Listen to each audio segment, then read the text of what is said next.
بسم الله الرحمن الرحيم إن الحمد لله نحمده ونستعينه ونستغفره ونعوذ بالله من شرور أنفسنا ومن سيئات أعمالنا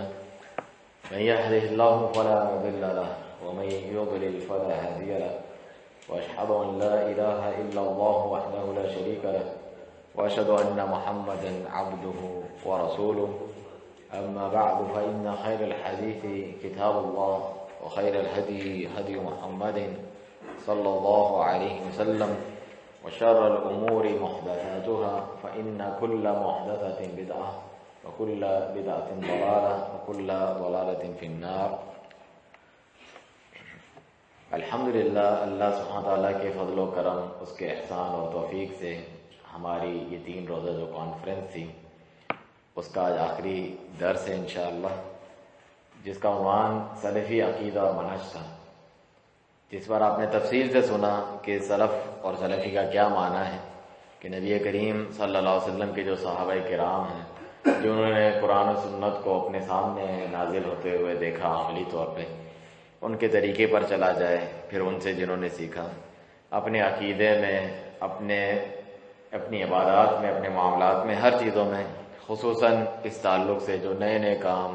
بدعات، گمراہیاں مختلف لوگوں نے، شخصیات اور جماعت اور فرقوں نے ایجاد کر لی ہیں، ان سے بچا جائے۔ مگر اس میں اہم چیز یہ بھی ہے کہ ہمیں اپنے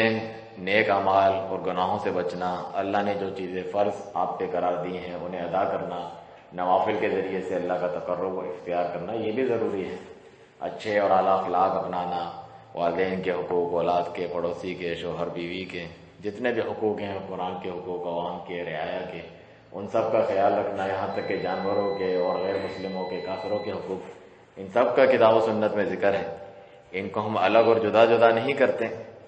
کتنے ایسے علماء ہیں جنہوں نے عقیدے پہ کتاب لکھی اور آخر میں اخلاقیات اور عبادات کی بھی بات کی ہے، تاکہ کسی گھمنڈ میں کوئی شخص نہ ہو کہ میں ایمان عقیدہ میرا صحیح ہو گیا، پھر میں جو چاہے عمل نہ کروں، گناہوں میں پڑا رہوں، نماز نہ پڑھوں اور سمجھوں کہ میری نجات ہو جائے گی۔ اس شخص کو اپنے ضمیر کو ٹٹولنا چاہیے، جاننا چاہیے کہ میں اللہ سبحانہ تعالیٰ کی عبادت کا اقرار کرتا ہوں، ہر قسم کے شرک سے بچنے کی کوشش کرتا ہوں۔ اتنے سارے جو ہمارے مسلمان معاشرے ہیں کافی ممالک میں جہاں پہ شرک عام ہے، قبر پرستی، شرکیات اور تعویذ گھنٹے کیا کچھ، جن کو ہم نہیں مانتے اور اس سے لوگوں کو روکتے ہیں، اور بدعات سے نئی نئی جو لوگوں نے گھڑی ہوئی ہیں، وفات کے وقت یا جو ہے پیدائش کے وقت اور شادی بیاہ کے وقت، اسی طرح عیدیں منانا، مختلف عیدیں، میلاد النبی وغیرہ، یہ تمام چیزوں سے ہم بچتے ہیں، بچاتے ہیں۔ تو ہم خود بھی تو اللہ تعالیٰ کی عبادت کریں، اس نے جو ہم پہ فرض کیا ہے اس کی محبت کو ہم حاصل کریں، اس کے پیارے نام اور صفات کو ہم جانتے ہیں تو اس کے ذریعے سے اس سے دعا کریں، روئیں گڑ گڑائیں، اس سے دعائیں کریں، اس کے لیے جو ہے روزے رکھیں، اس کو راضی رکھیں، یہ تمام چیزیں بھی ہم کریں، اللہ سبحانہ تعالیٰ کا ذکر کرتے رہیں صبح و شام، تاکہ اللہ تعالیٰ ہم سے راضی ہوں، جس کی وجہ سے آپ میں اور دوسرے گمراہ فرقوں میں فرق ہوتا ہے سلفی عقیدے اور منہج میں۔ تو اس امتیاز کو تو آپ باقی رکھیں کہ آپ کے اخلاق ان سے اچھے ہیں، آپ کی عبادتیں بھی ان سے اچھی ہیں، کامل ہیں، مکمل ہیں، سنت کے مطابق ہیں، ان کی بدعات کے مطابق ہیں۔ تو یہ چیزیں عملاً انسان اپنے اندر پیدا کرے، اور تاکہ کسی قسم کے غلط فہمی میں نہ رہے کہ میری نجات اس کے بغیر ہو جائے گی۔ رسول اللہ صلی اللہ علیہ وسلم فرماتے ہیں اول ما یحاسب بہ العبد یوم القیامہ الصلاۃ، کہ اعمال میں سے سب سے پہلے کس چیز کا حساب ہوگا بندے کا؟ نماز کے تعلق سے۔ ہمیں تو پتہ ہے عقیدہ سب سے اہم ہے، اس کے تعلق سے شروع میں بات کی جائے گی، قبر میں بھی پوچھا جائے گا تمہارے جو ہے دین کیا، تمہارا رب کون، تمہارے نبی کون۔ اسی طرح یہ قیامت میں بھی پوچھا جائے گا کہ ماذا کنتم تعبدون وماذا اجبتم المرسلین، تم کس کی عبادت کرتے تھے؟ توحید، اور رسولوں کو تم نے کیا جواب دیا؟ توحید و رسالت اہم ہے، اس کا سوال ہوگا، لیکن اعمال میں سب سے پہلے نماز کا سوال ہوگا، جو بندے اور اس کے رب کے درمیان سب سے عظیم ربط ہے، سب سے عظیم تعلق ہے۔ تو فرمایا کہ اگر اس کی نماز صحیح ہوگی، پوری ہوگی، تو باقی کا حساب بھی اس کے لیے آسان ہوگا انشاءاللہ، اور اگر نماز میں ہی اس کی کمی کوتاہی ہوگی، اس کی وہ پرواہ نہیں کرتا، تو خوش نہ ہو، باقی کا حساب اس سے زیادہ سخت اور کڑا ہوگا۔ اس سے زیادہ اس کے لیے مشکل اور تنگی ہوگا۔ نماز تو وہ نور ہے جو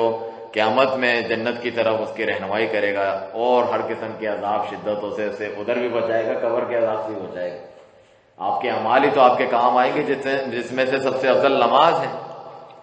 آپ کے مال اولاد اہل و عیال تو آپ کو چھوڑ کے چلے جائیں گے، جس طرح حدیث میں ہے، آپ کے یہی اعمال آپ کے وہاں پر کام آئیں گے۔ چنانچہ نماز کی اتنی عظمت ہے کہ نبی کریم صلی اللہ علیہ وسلم پر ساری شریعت اور احکام جو ہے ادھر اوپر سے نیچے اللہ تعالیٰ بھیجتا تھا جبرائیل علیہ السلام کے ذریعے، لیکن نماز کے لیے معراج یعنی زمین سے آسمان اوپر اپنے پاس بلایا گیا، اپنا قرب دیا گیا۔ وہاں پر اللہ سبحانہ تعالیٰ نے اس عظیم و شان عبادت کو جو ہے امت محمدیہ کے لیے یہ بطور تحفہ دیا جو اللہ سبحانہ تعالیٰ سے تعلق ہے۔ ہم دن رات پریشان ہوتے ہیں، یہ ضرورت پوری نہیں ہے، یہ کام نہیں ہے، تو اللہ تعالیٰ کے ہاتھوں میں جب ہم اسی سے رابطہ نہیں کرتے، اسے نہیں پکارتے، اس کی عبادت نہیں کرتے، اس کے آگے رکوع اور سجدے میں نہیں گرتے، نہیں گڑ گڑاتے، تو پھر کہاں سے ہمارے یہ مسائل حل ہوں گے؟ نماز تو مومن کی بھی معراج ہے، یعنی سب کی معراج ہے، سب اللہ تعالیٰ تک پہنچتے ہیں نماز کے ذریعے سے۔ چنانچہ مسند احمد وغیرہ کی حدیث ہے کہ جب تم میں سے کوئی کھڑا ہوتا ہے نماز میں تو اپنے رب سے سرگوشی کرتا ہے، اپنے رب سے مخاطب ہو رہا ہوتا ہے۔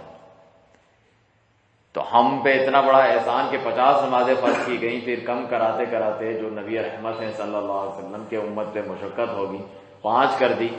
تو ہم اپنے نبی صلی اللہ علیہ وسلم سے محبت کے دعوے دار ہیں، سب کچھ کرتے ہیں ان کے لیے کہ ہم جو ہے ان سے بڑی محبت کرتے ہیں،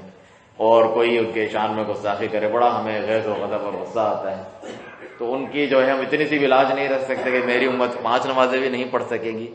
مجھے اپنے رب کے سامنے جاتے ہوئے شرم آتی ہے۔ موسیٰ علیہ السلام نے جب کہا کہ جاؤ اور نمازیں کم کر دو، وہ 5 بھی نہیں پڑھ سکیں گے۔ تو نبی صلی اللہ علیہ وسلم کو تو حیا ہے اپنے رب کے سامنے جاتے ہوئے کہ میری امت یہ نہیں کر سکتی، ہمیں شرم و حیا نہ ہے کہ ہم کیا منہ لے کے اللہ سبحانہ تعالیٰ کے پاس جائیں گے کہ ہم نمازیں نہیں پڑھتے ہیں۔ اپنے رب کے آگے جب بلایا جاتا ہے حی علی الصلاح حی علی الفلاح، کامیابی کی طرف آؤ، اپنی نجات کی طرف آؤ، اپنے فائدے کی طرف آؤ، تو ہم وہاں نہیں آتے اور پھر کہتے ہیں ہم پریشان ہیں۔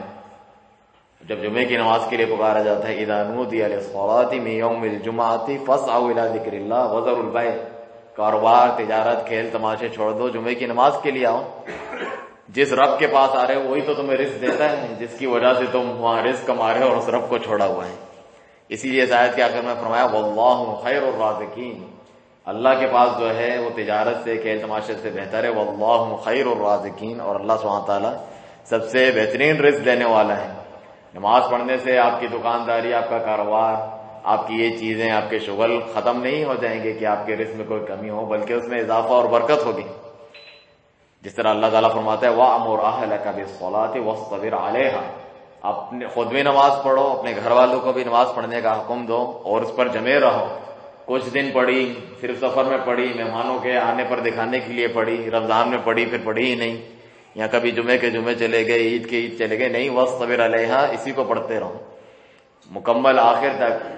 وَاعْبُدْ رَبَّكَ حَتَّى يَأْتِيَكَ الْيَقِينُ، اپنے رب کی عبادت کرتے رہو۔ نبی صلی اللہ علیہ وسلم جو بخشے بخشائے ہیں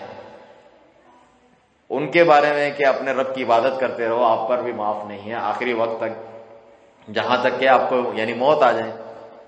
اور ان مومنوں کی صفات اللہ نے ذکر فرمائی کہ جو صرف نماز پڑھتے نہیں، الذین هم علی صلاتہم دائمون، جو ہمیشہ اللہ تعالیٰ کی عبادت کرتے ہیں اور نماز پڑھتے ہیں۔ نبی صلی اللہ علیہ وسلم آخری وقت میں بھی جب آپ کو ہوش آتا تھوڑا سا تو آپ صلی اللہ علیہ وسلم کہتے ہیں نماز نماز، پڑھا لی لوگوں نے نہیں پڑھی جماعت سے، آپ کی جو ہے آپ کے قدم مبارک جو ہے زمین پہ گھسٹتے جا رہے تھے اور 2 لوگوں کے سہارے سے آپ نماز پڑھنے کے لیے جا رہے تھے جماعت کے ساتھ، اور ہم جو ہے چاقو چوبند صحت اور سب کچھ عافیت ملی ہوئی ہے، اللہ کی عبادت اور نماز کے لیے نہیں آتے۔ چنانچہ نماز کے یہ جتنی بھی عبادات ہیں یہ آپ کے عقائد کے ساتھ جڑی ہوئی ہیں۔ اللہ سبحانہ تعالیٰ کا تقویٰ آپ کو حاصل ہوتا ہے، اللہ سے ڈر کر ہی تو انسان جنت میں جا سکتا ہے، گناہوں سے بچ سکتا ہے۔ جنت کے بارے میں کیا فرمایا؟ اعدت للمتقین، وہ تو متقیوں کے لیے تیار کی گئی ہے۔ ان للمتقین مفازا حدائق وعنابا، متقیوں کے لیے جو ہے کامیابیاں ہیں، جنت ہیں، باغات ہیں، حوریں ہیں، کیا کچھ نعمت ہے جو وہ دل ان کا چاہے گا، منہ مانگا ان کو ملے گا، جو ان کے تصور میں بھی نہیں ہے۔ اس سے بھی بڑی نعمت رب سبحانہ تعالیٰ کا دیدار ملے گا۔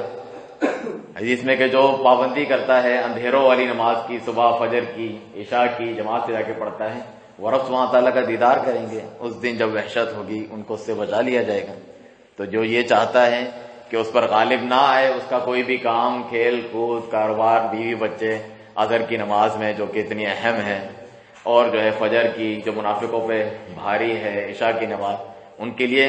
کہا کہ جو اندھیروں میں نماز پڑھنے جاتے ہیں ان کو کامل روشنی اور نور کی بشارت دے دوں،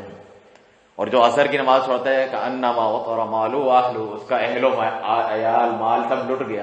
وہ تو خوش ہوتے ہیں ہم گھر میں بیٹھے ہوئے اہل و عیال کے ساتھ مزے کر رہے ہیں، ایسا نہیں ہے، اس کا اصل میں لٹ گیا، بے برکت ہو گیا، اسے کوئی فائدہ نہیں کہ وہ عصر کی نماز چھوڑ کے وہاں بیٹھا ہوا ہے، جس کی اللہ تعالیٰ نے قسم کھائی ہے، والعصر زمانے کی بھی اور العصر نماز عصر کے وقت کی بھی، اور حافظوا علی الصلوات والصلاۃ الوسطی، نمازوں کی حفاظت کرو، خصوصاً درمیانی نماز کی۔ ہم کیسے مومن ہیں اور ایمان کی عقیدے کی بات کرتے ہیں؟ مومن تو وہ ہے قد افلح المؤمنون الذین هم فی صلاتهم خاشعون، مومن وہ ہیں جو کامیاب ہو گئے، اور وہ ان کی صفت کیا ہے؟ جو سب سے پہلی صفت نماز میں اللہ کے آگے روتے گڑگڑاتے ہیں، خشیت اختیار کرتے ہیں، زکوٰۃ دیتے ہیں، روزے رکھتے ہیں، اللہ کا ذکر کرتے ہیں، فواحش منکرات سے بچتے ہیں، اپنی آنکھوں کی، اپنی شرمگاہ کی حفاظت کرتے ہیں۔ اولئک هم الوارثون، یہ وارث ہیں اس جنت کے، الذین یرثون الفردوس هم فیہا خالدون، جنت الفردوس سب سے اعلیٰ، اس کے یہ وارث ہوں گے جہاں وہ ہمیشہ کے لیے رہیں گے۔ چنانچہ اللہ سبحانہ تعالیٰ کیا فرماتا ہے نماز کے تعلق سے؟ ان الصلاۃ تنہی عن الفحشاء والمنکر، میں آپ کو جتنے واعظ و نصیحت کرتے رہوں اور جو ڈرانے والے آپ کو ڈراتے رہیں، لیکن اللہ تعالیٰ نے جو اس کا نسخہ بتایا ہے کہ جس کے ذریعے سے آپ منکرات، گناہوں، فواحش سے بچ سکتے ہیں، وہ کیا ہے؟ نماز ہے، اللہ کا ذکر، والا ذکر اللہ اکبر، نماز جو اللہ کا ذکر ہے، تنہی عن الفحشاء والمنکر، آپ کو فواحش اور منکرات سے بچاتا ہے۔ تو اللہ کا تقوی اختیار کرنا، اس کے قریب ہونا، جب آپ کے ایمان کا حصہ ہے، عبادتوں کے ذریعے سے آپ کو حاصل ہوتا ہے۔ روزوں کے تعلق سے کیا فرمایا؟ یا ایھا الذین آمنوا کتب علیکم الصیام کما کتب علی الذین من قبلکم لعلکم تتقون، کہ اے ایمان والو تم پہ روزے رکھنا فرض قرار دیے گئے رمضان کے، جس طرح تم سے پہلے امتوں پر فرض تھے، تاکہ تمہیں اللہ کا تقوی حاصل ہو۔ حج عمرے کے تعلق سے کیا فرمایا؟ وَتَزَوَّدُوا فَإِنَّ خَيْرَ الزَّادِ التَّقْوَىٰ،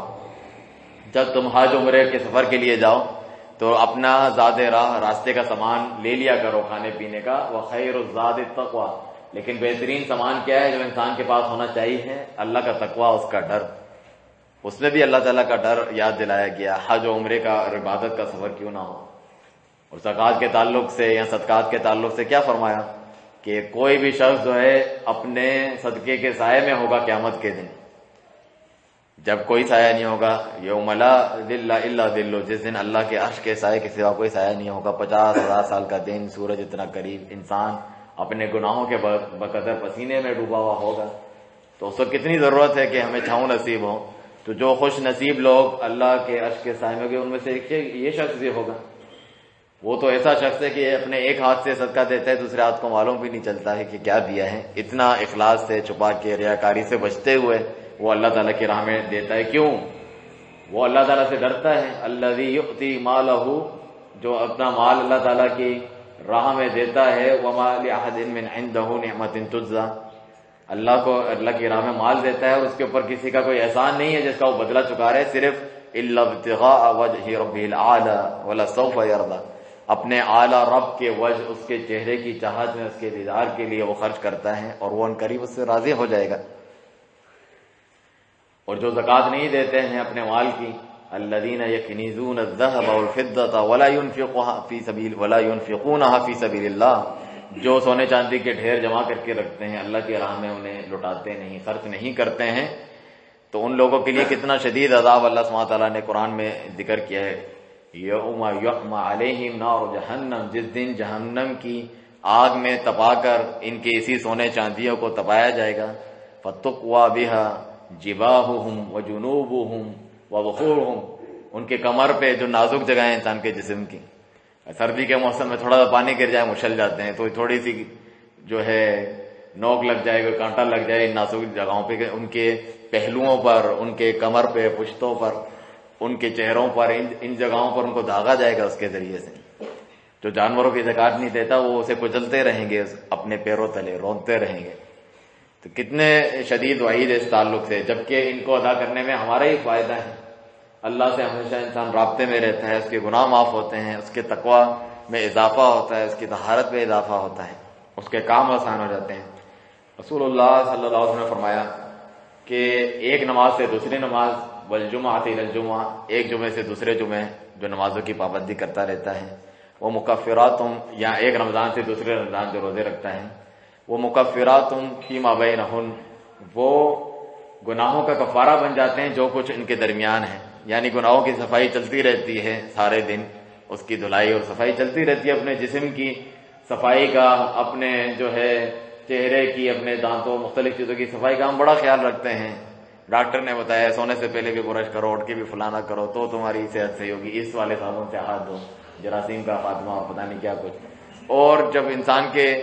جسم لتھڑا ہوا ہے گناہوں سے، ان چیزوں سے، وہ چاہتا ہے کہ میں صاف ہو جاؤں، تو فرمایا گناہوں کا کفارہ ہے جو کچھ اس کے درمیان ہے، جو اسی کی ادائیگی کے لیے نہ آئے تو کیسے اس کے گناہ بخشے جائیں۔ نبی صلی اللہ علیہ وسلم نے فرمایا کہ کیا تم دیکھتے نہیں اگر کسی کے گھر کے باہر نہر بہ رہی ہے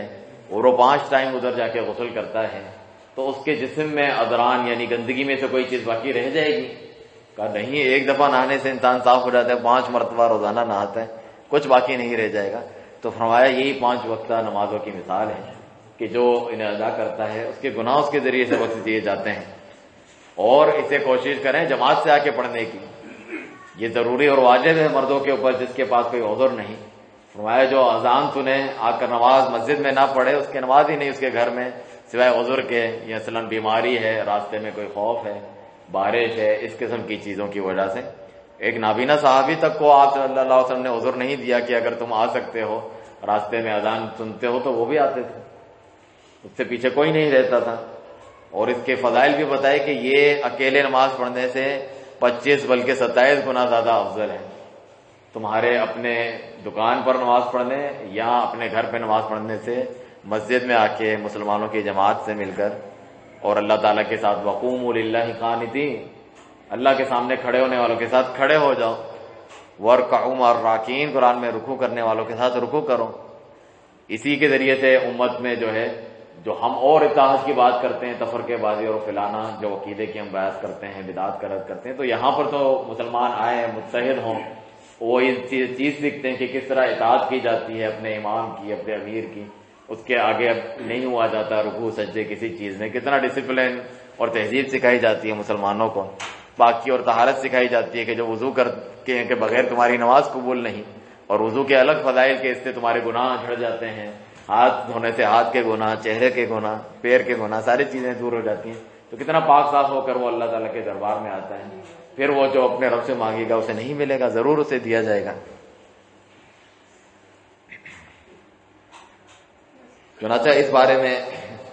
یہ ہمارے منہج اور عقیدے سے بھی کس طرح تعلق ہے کہ جماعت سے نماز پڑھنا، ایک تو اتنی اس بارے میں احادیث باکثرت موجود ہیں کہ کتنی حدیثیں ہیں کہ انسان سوچتا ہے کہ کون سی حدیث بیان کرے، کون سی چھوڑ دے۔ اس کثرت سے ان کے فضائل پر، ان سے پیچھے رہ جانے پر، وعید سنانے کے تعلق سے بہت سی احادیث رسول اللہ صلی اللہ علیہ وسلم سے ثابت ہیں۔ چنانچہ عبداللہ بن مسعود رضی اللہ عنہ کی یہ مشہور حدیث ہے، فرماتے ہیں من سرہ ان یلقى اللہ غدا مسلما، دیکھیں آپ کے اسلام کے لیے کتنی چیز یہ ضروری ہے، آپ کا یہ عمل، جو یہ چاہتا ہے کہ اللہ سے کل مسلمان بن کر ملاقات کریں، فَلْيُحَافِظْ عَلَى هَؤُلَاءِ الصَّلَوَاتِ، تو اسے چاہیے ان نمازوں کی حفاظت کرے۔ کس طرح؟ اکیلے گھر پہ پڑھ کے نہیں، حیث يُنَادَى بِهِنَّ، کہ اس کی اذان جو دی جاتی ہے ان نمازوں کی حفاظت کریں۔ فَإِنَّ اللَّهَ شَرَعَ لِنَبِيِّكُمْ صلی اللہ علیہ وسلم سُنَنَ الْہُدَى، سنت کی ہم بات کرتے ہیں، ہدایت کی بات کرتے ہیں، تو اللہ تعالیٰ نے اپنے پیارے نبی صلی اللہ علیہ وسلم کے لیے ہدایت کے جو راستے ہیں، سنتیں، وہ مقرر فرمائی ہیں۔ وَإِنَّهُنَّ مِن سُنَنِ الْہُدَى، تو ہدایت کی جو سنت اور راستے ہیں ان میں سے یہ باجماعت نماز پڑھنا بھی ہے، آپ کے منہج کا یہ حصہ ہے، آپ کے عقیدے میں یہ بات شامل ہے کہ آپ نماز ہے باجماعت مسلمانوں کے ساتھ جا کر پڑھتے ہیں۔ وَلَوْ أَنَّكُمْ صَلَّيْتُمْ فِي بُيُوتِكُمْ كَمَا يُصَلِّي هَذَا الْمُتَخَلِّفُ فِي بَيْتِهِ،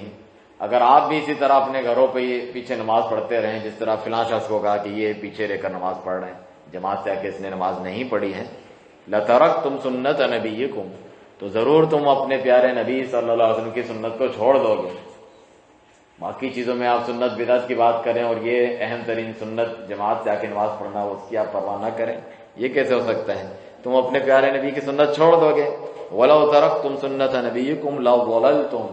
اور اگر تم نے اپنے نبی صلی اللہ علیہ وسلم کی سنت کو چھوڑا، لَضَلَلْتُمْ، تو گمراہ ہو جاؤ گے یقیناً۔ اور ایک دوسری روایت میں لَكَفَرْتُمْ، تم کفر میں مبتلا ہو جاؤ گے۔ اور آگے فرمایا وَلَقَدْ رَأَيْتُنَا وَمَا يَتَخَلَّفُ عَنْهَا إِلَّا مُنَافِقٌ مَعْلُومُ النِّفَاقِ، تم ہمارے دور میں دیکھتے، رسول اللہ صلی اللہ علیہ وسلم کے دور میں جماعت سے پیچھے کوئی نہیں رہتا تھا سوائے ایسا منافق جس کا نفاق سب کو معلوم ہے۔ ایک تو منافق چھپے ہوئے ہوتے تھے،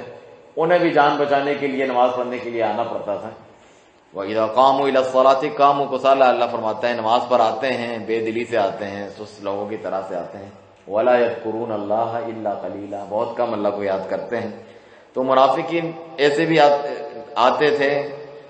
اس سے پیچھے صرف وہی رہتا تھا جو پکا منافق ہوتا تھا، سب کو معلوم ہوتا تھا۔ وَلَقَدْ كَانَ الرَّجُلُ يُؤْتَىٰ بِهِ يُحَاذَىٰ بَيْنَ الرَّجُلَيْنِ حَتَّىٰ يُقَامَ فِي الصَّفِّ، ایسے لوگوں کو بھی لایا جاتا کہ دو لوگ اسے اٹھا کے لا رہے ہوتے اور صف میں لا کے کھڑا کرتے، یعنی وہ چلنے کے قابل نہیں ہوتا، وہ پھر بھی اللہ سے ڈرتے تھے اور نماز پڑھنے کی پابندی کرنے کے لیے وہاں جماعت سے تشریف لاتے تھے۔ چنانچہ اس پر کس قسم کے احکام لگے ہیں، کفر کے، شرک کے، نفاق کے۔ اللہ تعالیٰ کیا فرماتا ہے کہ اقیموا الصلاۃ ولا تکونوا من المشرکین، نماز قائم کرو، مشرکوں جیسے نہ ہو جاؤ۔ رسول اللہ صلی اللہ علیہ وسلم فرماتے ہیں العہد الذی بیننا وبینہم الصلاۃ فمن ترکھا فقد کفر، ہم میں اور یہ جو مشرک ہیں ان میں جو عہد ہے وہ نماز کا ہے، فمن ترکھا فقد کفر، جس نے نماز چھوڑی جان بوجھ کے اس نے کفر کیا۔ ایک اور روایت میں فرمایا بین العبد والکفر ترک الصلاۃ، بندے اور کفر کے درمیان کیا فرق ہے؟ نماز کا۔ نماز پڑھی تو مومن ہے ورنہ مومن نہیں ہے، کافر۔ اسی لیے عمر خطاب رضی اللہ عنہ فرماتے تھے لا حظ فی الاسلام لمن ترک الصلاۃ، اس شخص کا اسلام میں کوئی حصہ نہیں جس نے نماز چھوڑ دی۔ جو کم از کم عبادت ہے اللہ تعالیٰ کی وہ نہیں کرتا، تو آگے کے کام جو ہے اپنے جان مال سے جہاد کرنا، فلاں کرنا، اپنا مال خرچ کرنا، یہ تو بعد کی بات ہے۔ جو بالکل بنیادی عبادت ہے، دوسرا رکن ہے اسلام کا ہے، اس کی وہ پرواہ نہیں کرتا، تو پھر باقی چیزیں وہ کیسے کر سکتا ہے؟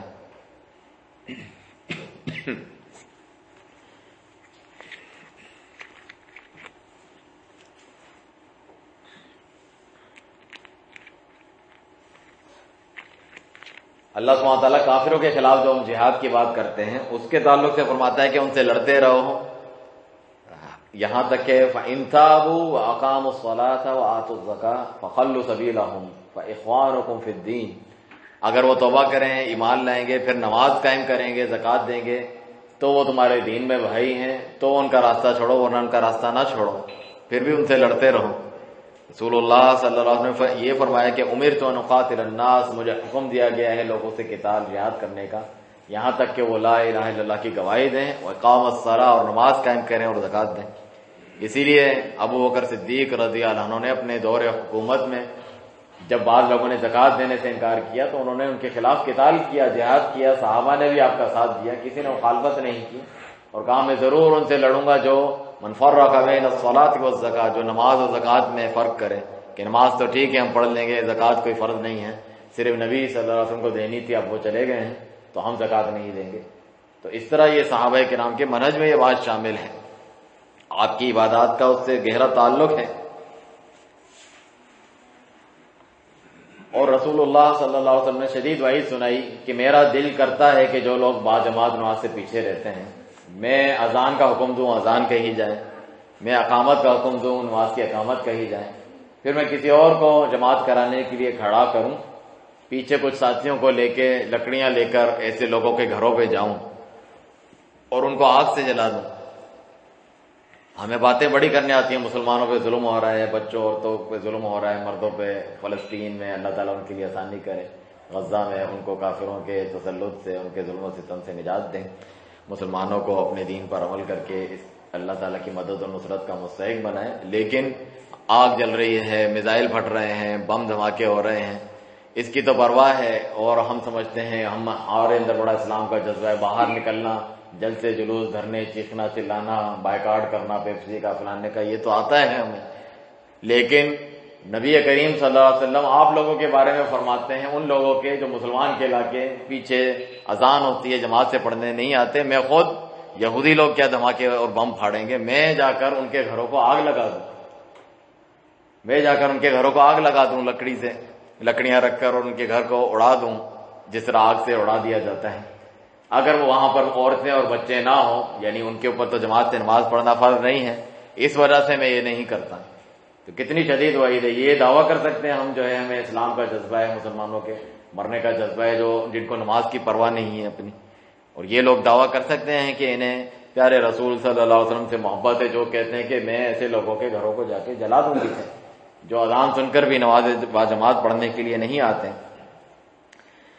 اس طرح دیگر عبادات ہیں جو جہنم کی آگ سے بچنے کے لیے ضروری ہے. فرمایا کہ اتقوا النار ولو بشق تمرہ، جہنم کی آگ سے بچو اللہ کی راہ میں مال دے کر، چاہے وہ آدھا کھجوری کیوں نہ ہو.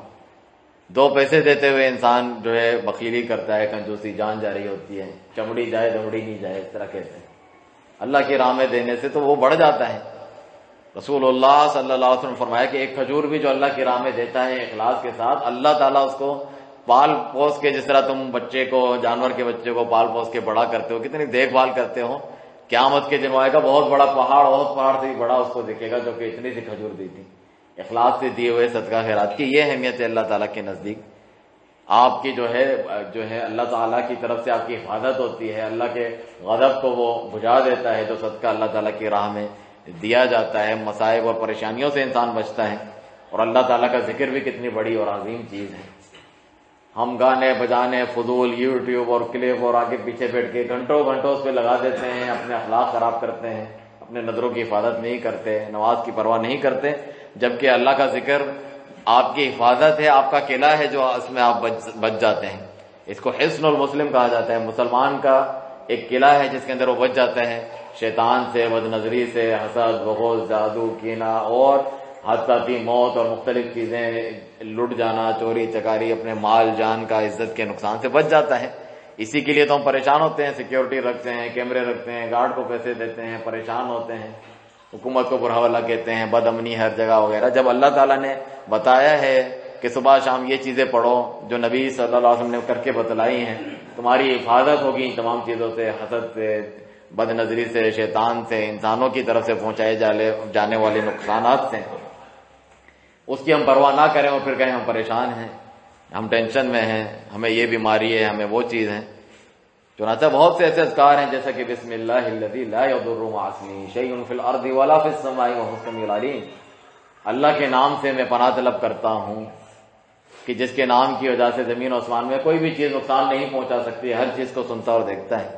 جو اپنے گھر سے نکلتا ہے اور یہ دعا پڑھتا ہے بسم اللہ توکلت علی اللہ لا حول ولا قوۃ الا باللہ، اللہ کے نام سے میں اللہ تعالیٰ پر توکل بھروسہ کرتا ہوں،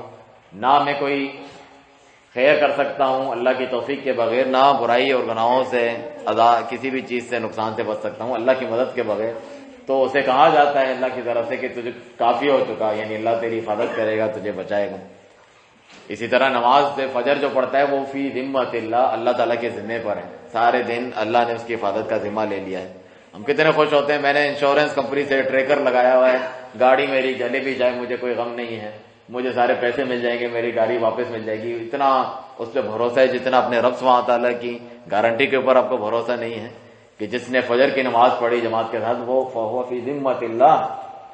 وہ اللہ تعالیٰ کے ذمے پر ہے. اور جو اللہ تعالیٰ کے ذمے کو توڑنے کی کوشش کرتا ہے، یعنی اس بندے کے ساتھ کوئی گڑبڑ کرنے کی کوشش کرتا ہے، اللہ سے بندے کو نہیں چھوڑے گا.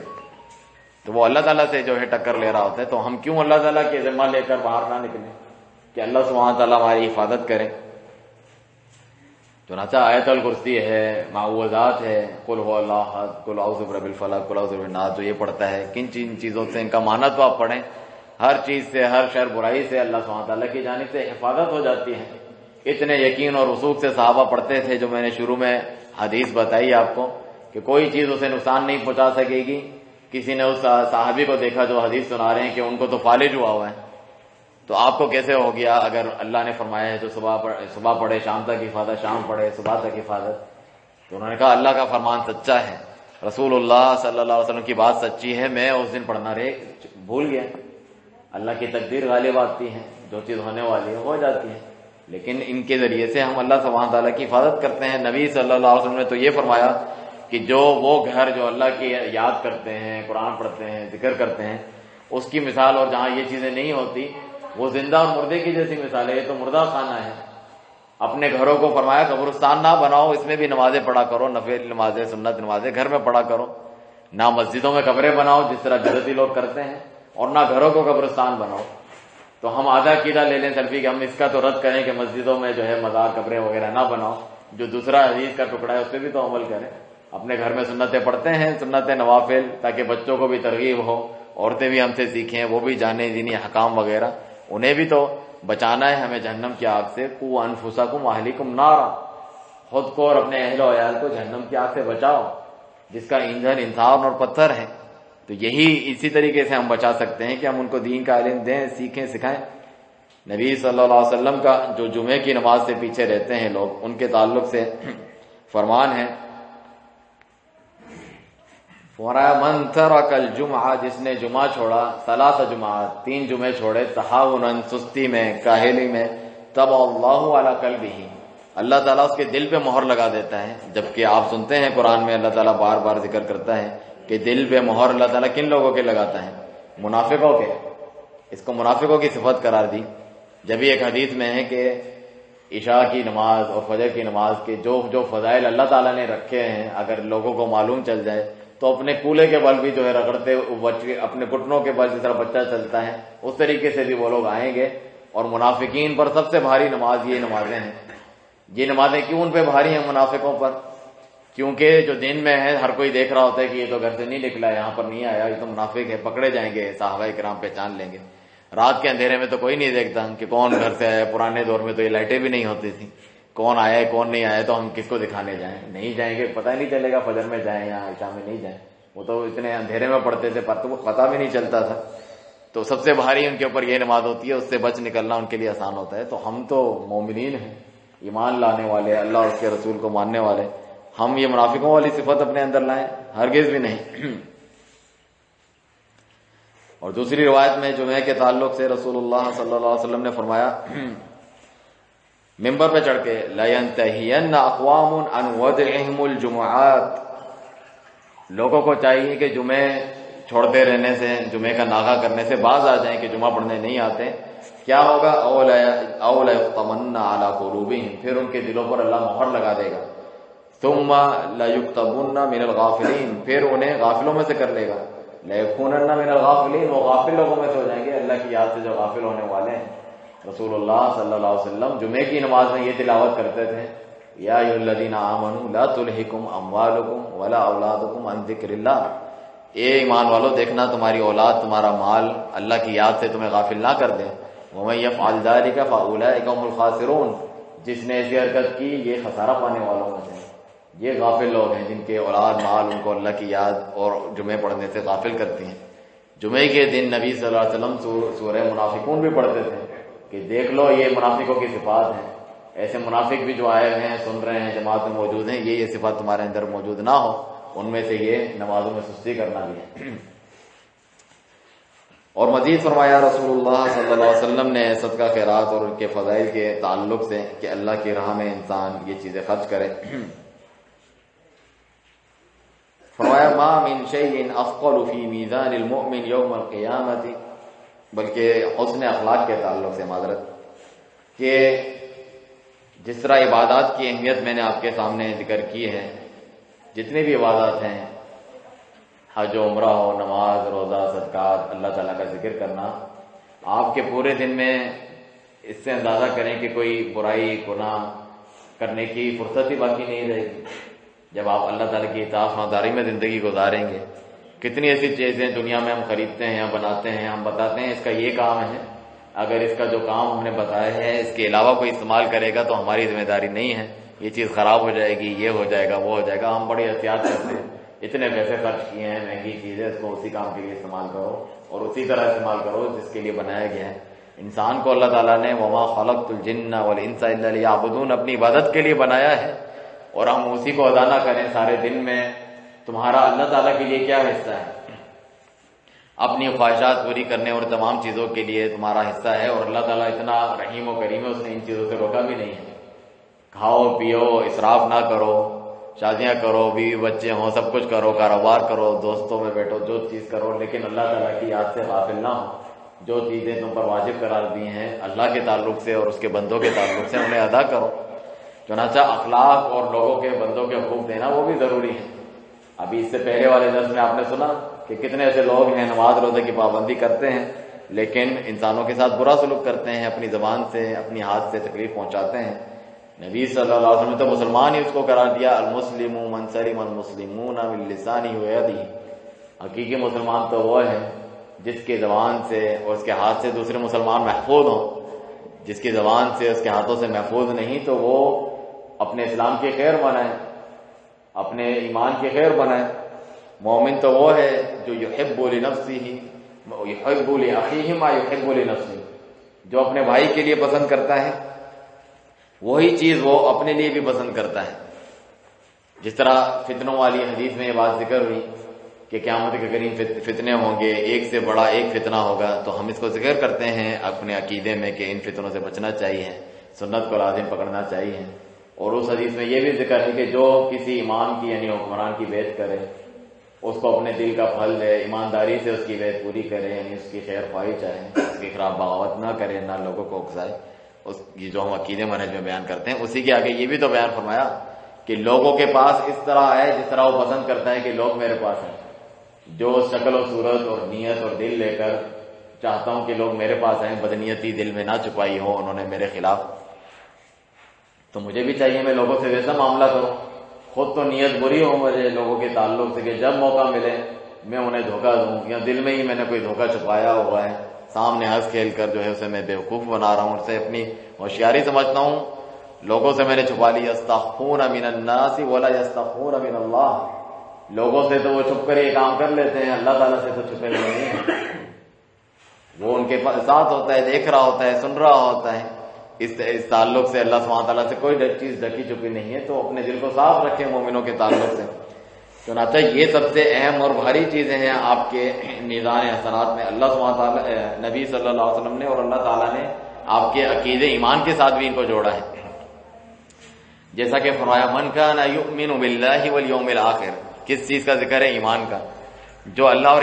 آخرت پر ایمان رکھتا ہے تو وہ کیا کریں؟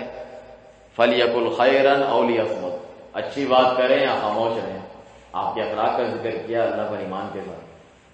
پھر فرمایا من کان یؤمن باللہ والیوم الآخر فلیکرم ضیفہ، جو اللہ اور آخرت پر ایمان رکھتا ہے کیا کرے؟ اپنے مہمان کی عزت افزائی کرے، اس کا احترام کرے، مہمان نوازی کرے۔ پھر فرمایا من کان یؤمن باللہ والیوم الآخر فلیکرم جارہ، اپنے پڑوسی کا بھی عزت احترام کرے، اس کا خیال رکھے، اس کے حقوق دے۔ اور فرمایا وہ صرف مومن نہیں، من لم یأمن جارہ بوائقہ، جس کی شرارتوں سے اس کا پڑوسی محفوظ نہیں، یہ کیسا مومن ہے؟ خود تو جو ہے ایمان کی بات کرتا ہے، مسجد میں بھی نماز پڑھنے جاتا ہے، پڑوسی کا اس نے جینا حرام کیا ہوا ہے، مختلف طریقوں سے اس کو تکلیف پہنچاتا ہے، اس کا خیال نہیں رکھتا ہے، یا اپنی آوازوں کے ذریعے، اپنے کچرا پھینکنے کے ذریعے، بدتمیزی کے ذریعے، مختلف چیزوں کے ذریعے سے اسے تکلیف پہنچاتا ہے۔ تو فرمایا یہ کیسے مومن ہے؟ وہ مومن نہیں ہے صحیح معنوں میں جس کا پڑوسی اس کی تکلیف سے محفوظ نہیں۔ پڑوسی میں ہر کوئی شامل ہے، سب سے قریبی پڑوسی تو صاحب جم، جس طرح قرآن میں ذکر ہے تمہارے پہلو کا ساتھی، اس کو پڑوسی بھی کہتے ہیں۔ انسان کی بیوی جو ہے اس کے سب سے قریبی، بیوی کے حقوق نہیں دیتا ہے، تنگ کرتا ہے، پریشان کرتا ہے، اس کے معاملات کو مشکل بناتا ہے، تو وہ بھی جو ہے اس وعید میں شامل ہے۔ بیوی شوہر کے جو ہے جینا حرام کرتی ہے، ناک میں دم کرتی ہے، عورتوں کو جو ہے زیادہ تر جہنم میں نبی صلی اللہ علیہ وسلم کو دکھلایا گیا، اس کی وجہ یہی بتائی کہ تکفرن اللعنہ، بہت زیادہ لعن طعن کرتی ہو، تکفرن العشیر، شوہر کی ناشکری کرتی ہو،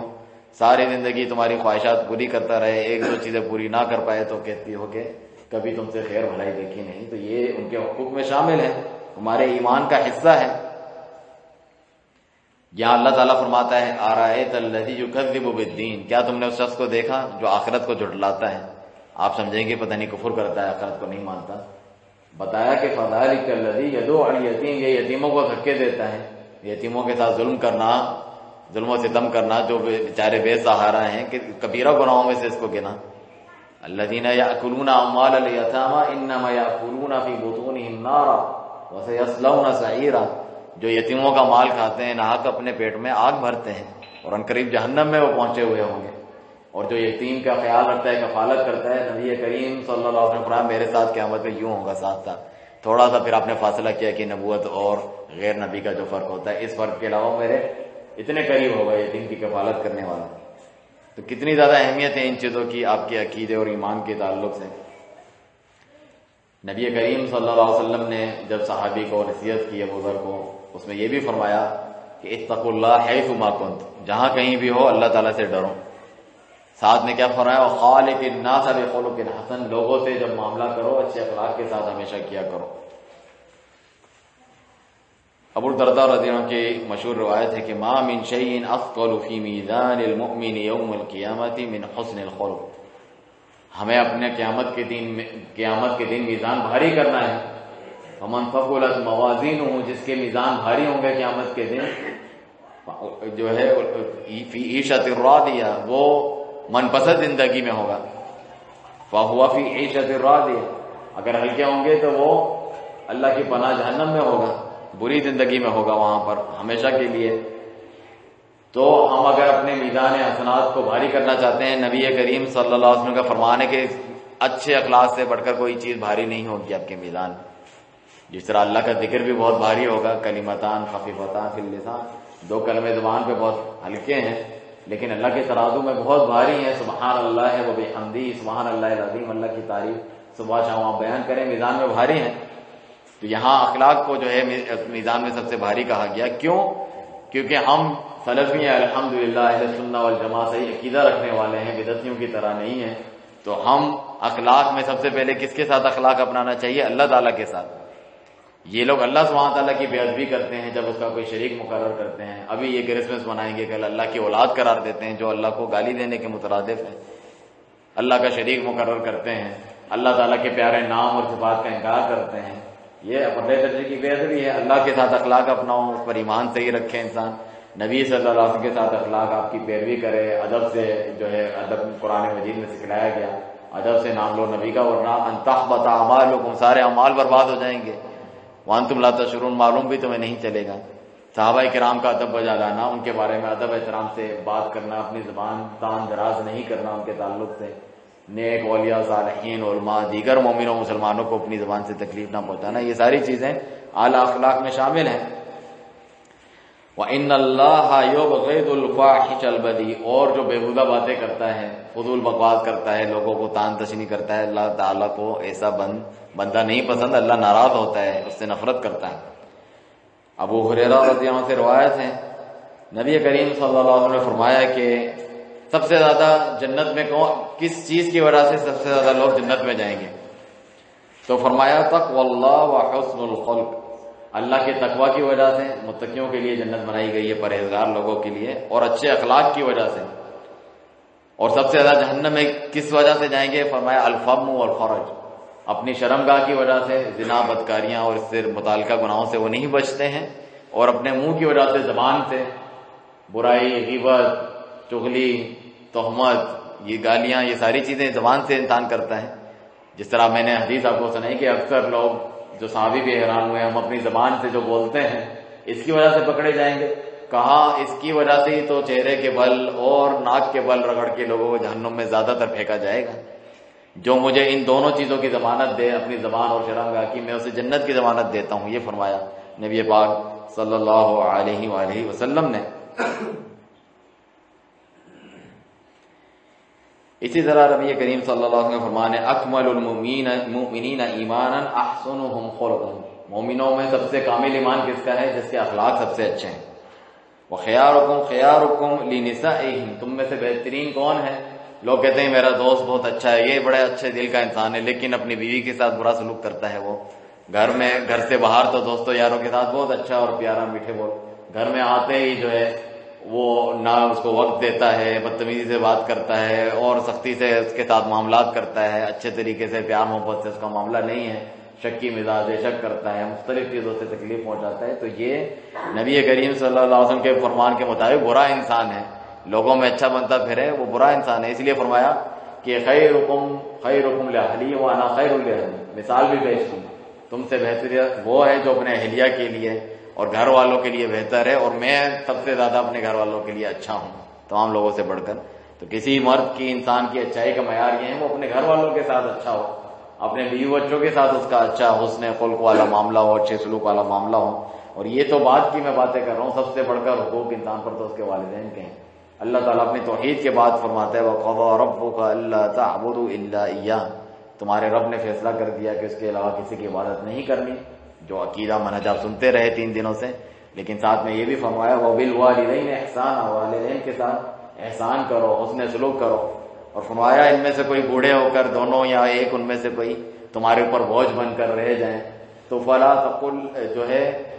تقل لهما اف، انہیں اف تک نہ کہو، زبان سے بھی تکلیف نہ پہنچاؤ،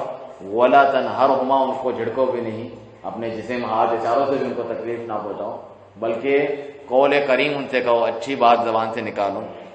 دعا والی بات نکالو، ان کے اگر کوئی چڑچڑا پان آ جائے، کچھ بول دیں تو اس کو سہو، صبر کرو، خیر بھلائی کے لیے ان کے لیے دعا کرتے رہو۔ نیک اولاد تو صدقہ جاریہ ہوتا ہے، جو والدین پیچھے چھوڑ کر گئے ہیں کہ ان کے لیے دعا کرتا رہتا ہے پیچھے، اس کے درجات اس کے ذریعے سے بلند ہوتے رہتے ہیں۔ تو سب سے بہترین عمل بھی اس کو قرار دیا۔ اللہ کی عبادت کے بعد عبداللہ بن مسعود رضی اللہ عنہ فرماتے ہیں کہ ای الاعمال افضل، اے اللہ کے پیارے نبی سب سے افضل عمل کیا ہے؟ کہا الصلاۃ علی وقتہا، نماز کو اس کے وقت پر پڑھنا۔ تو آپ کو سب سے پہلے اس کا بھی خیال رکھنا چاہیے۔ دوسری فرمایا بر الوالدین، والدین کے ساتھ نیک سلوکی کرنا۔ یہ اتنا عظیم عمل ہے انسان کا بر الوالدین، جس کی بار بار تاکید کی گئی ہے، یہاں تک کہ کافر و مشرک کیوں نہ ہو، کہا وصاحبہما فی الدنیا معروفا، دنیاوی معاملے میں ان کے ساتھ پھر بھی ادب احترام کے ساتھ اور ان کا خیال حقوق ادا کرتے ہوئے چلنا۔ اور عائشہ رضی اللہ عنہ سے روایت ہے کہ میں نے نبی کریم صلی اللہ علیہ وسلم سے سنا، فرمایا ان المؤمن لیدرک بحسن خلقہ درجۃ الصائم القائم، ایک مومن اپنے اچھے اخلاق کے ذریعے ایسے لوگوں کے درجے تک بھی پہنچ جاتا ہے، یعنی جو روزہ رکھتے ہیں، رات کو قیام کرتے ہیں، تہجد پڑھتے ہیں، نفلی روزے رکھتے ہیں، وہ ان کے درجات تک پہنچ جاتا ہے۔ اچھے اخلاق کی اتنی زیادہ اہمیت ہے۔ یہاں جو آپ حدیث سنتے ہیں ارباد بن ساریہ کی کہ رسول اللہ صلی اللہ علیہ وسلم نے بڑا فصیح جو ہے ایسی نصیحت کی، وعظ و نصیحت کی، لوگوں کے دل ڈر گئے، رونے لگے، ہمیں وصیت کریں، یہ تو کسی الوداعی خطاب ہے، تو یہی فرمایا اوصیکم بتقوی اللہ، اللہ کیا تقوی اختیار کرو، جو ہم عقیدہ بیان کرتے رہے ہیں، والسمع والطاعہ، سنو اور اطاعت کرو حکمران کی، چاہے کوئی حبشی غلام ہو، یہ منہج بھی ہم بیان کرتے رہے۔ اور آگے جو ہے اس میں دیکھیں دونوں چیزیں ذکر کی گئی ہیں، یعنی انسانی حقوق بھی بیان کیے گئے ہیں، اللہ سبحانہ تعالیٰ کے حقوق بھی اس میں بیان کیے گئے ہیں، تو دونوں چیزوں کو ہم ساتھ لے کر چلتے ہیں۔ اسی لیے ہم کہتے ہیں عقیدے اور منہج کے ساتھ ساتھ ہم اپنے اخلاق، عبادات، ان تمام چیزوں کو اس کی ہم پرواہ کریں، اسے ہم صحیح کریں۔ آخر میں بس ایک حدیث اور کچھ آیات پڑھ کر جو ہے ہم اپنی بات کو ختم کرتے ہیں، جو اللہ سبحانہ تعالیٰ نے جامع قسم کی رہنمائی اس تعلق سے فرمائی ہے۔ اللہ سبحانہ تعالیٰ سورۃ الحجرات میں جو معاشرتی اخلاق ہے وہ ذکر فرماتا ہے، اگر آپ اس پر عمل نہیں کریں گے تو ہمارا معاشرہ بگاڑ کا شکار ہوگا، ہمارا جو ایمانی رشتہ ہے بھائیوں کا اور برادریوں کا اور انسانوں کا وہ خراب ہوتا جائے گا اگر ہم ان سے پرہیز نہیں کریں گے۔ ان میں سے پہلی چیز ذکر فرمائی اللہ سبحانہ تعالیٰ نے کہ یا ایھا الذین آمنوا ان جاءکم فاسق بنبأ فتبینوا، اے ایمان والو جب کوئی فاسق شخص تمہارے پاس خبر لے کر آئے تو اس کی تحقیق کر لیا کرو، ایسے ہی نہیں شروع ہو جایا کرو۔ ان تصیبوا قوما بجہالۃ فتصبحوا علی ما فعلتم نادمین، کہ تم کسی قوم کے خلاف ہو جاؤ اس کی غلط رپورٹ اور بات سن کر بغیر تحقیق کے،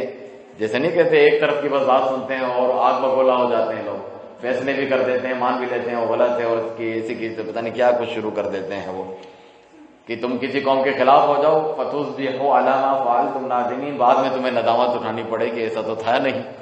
یہ میں نے کیا کیا اس کی بات پر میں نے یقین کر کے۔ تو تحقیق کرنے کا یہاں پر حکم ہے، اور یہ سبب بنتا ہے بگاڑ کا، قوت کو، بھائی چارے کو ختم کرنے کا، معاشرے میں بگاڑ کا۔ آگے فرمایا وَإِن طَائِفَتَانِ مِنَ الْمُؤْمِنِينَ اقْتَتَلُوا فَأَصْلِحُوا بَيْنَهُمَا،